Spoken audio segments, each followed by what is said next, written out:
ज्येष्ठ मास की कृष्ण पक्ष की अमावस्या तिथि को वट सावित्री का व्रत रखा जाता है।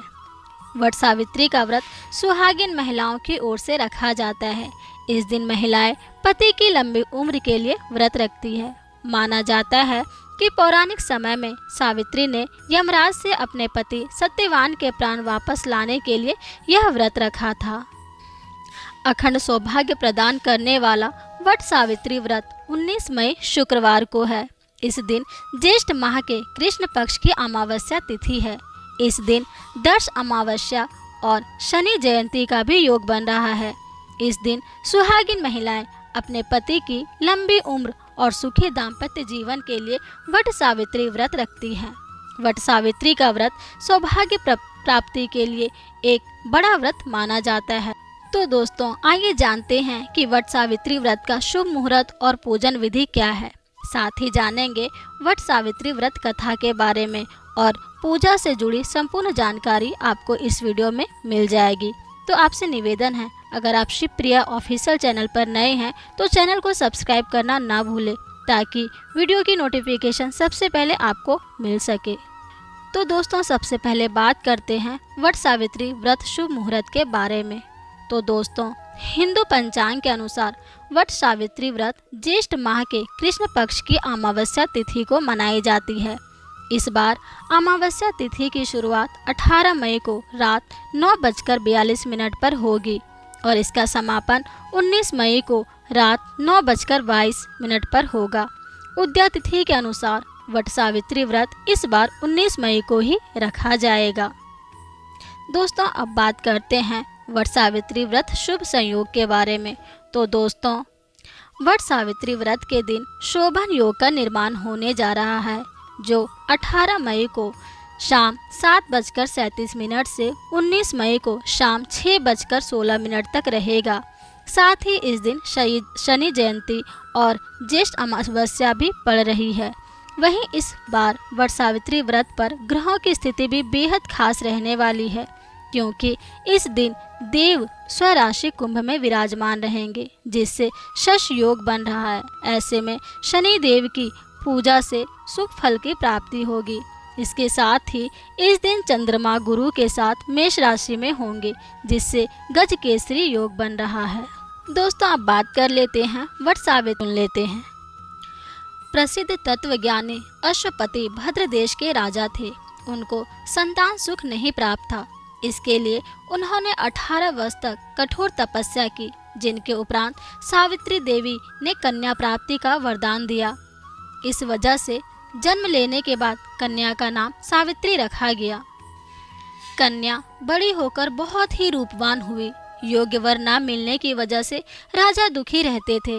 राजा ने कन्या को खुद वर खोजने के लिए भेजा। जंगल में उसकी मुलाकात सत्यवान से हुई। धूमेत सन के पुत्र सत्यवान को पति रूप में स्वीकार कर लिया। इस घटना की जानकारी के बाद ऋषि नारद जी ने अश्वपति से सत्यवान की अल्प आयु के बारे में बताया। माता पिता ने बहुत समझाया, परंतु सावित्री अपने धर्म से नहीं डिगी, जिनके जिद के आगे राजा को झुकना पड़ा। सावित्री और सत्यवान का विवाह हो गया। सत्यवान बड़े गुणवान, धर्मात्मा और बलवान थे। वे अपने माता पिता का पूरा ख्याल रखते थे। सावित्री राजमहल छोड़कर जंगल की कुटिया में आ गई थी। उन्होंने वस्त्र भूषणों का त्याग कर अपने अंधे सास ससुर की सेवा करती रहती थी। प्रत्येक दिन की तरह सत्यवान भोजन बनाने के लिए जंगल में लकड़ियां काटने जाने लगा, तो सावित्री उनके साथ गई। वह सत्यवान के महाप्रयाण का दिन था। सत्यवान लकड़ी काटने पेड़ पर चढ़े, लेकिन सिर चकराने की वजह से नीचे उतर आए। सावित्री पति का सिर अपनी गोद में रखकर उन्हें सहलाने लगी। तभी यमराज आते दिखे, जो सत्यवान के प्राण लेकर जाने लगी। सावित्री भी यमराज के पीछे पीछे जाने लगी।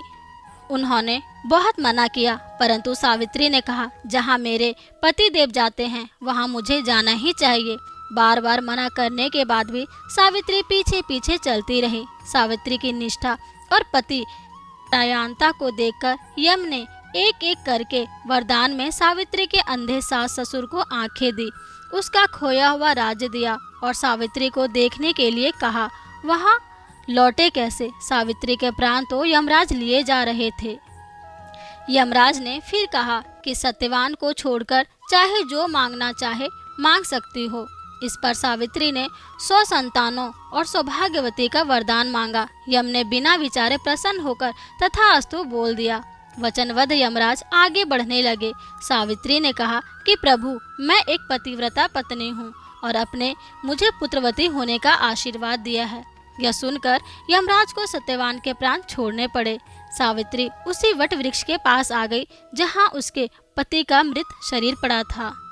सत्यवान जीवित हो गए। माता पिता की दिव्य ज्योति प्राप्त हो गई और उनका राज्य भी वापस मिल गया।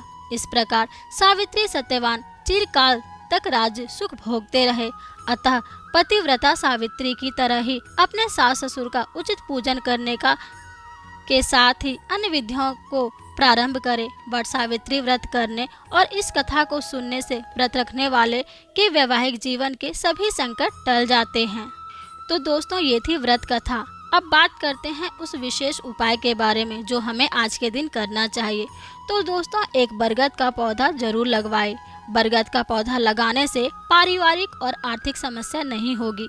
निर्धन सौभाग्यवती महिलाओं को सुहाग की सामग्री का दान करें। बरगद की जड़ को पीले कपड़े में लपेटकर अपने पास रखें। इससे आपको कभी भी आर्थिक तंगी नहीं होगी और घर में हमेशा बरकत बनी रहेगी। तो दोस्तों, ये थी आज की जानकारी। वीडियो कैसी लगी कमेंट में ज़रूर बताएं और चैनल पर नए हैं तो चैनल को सब्सक्राइब करना ना भूलें। हर हर महादेव, हरे कृष्णा हरे राम।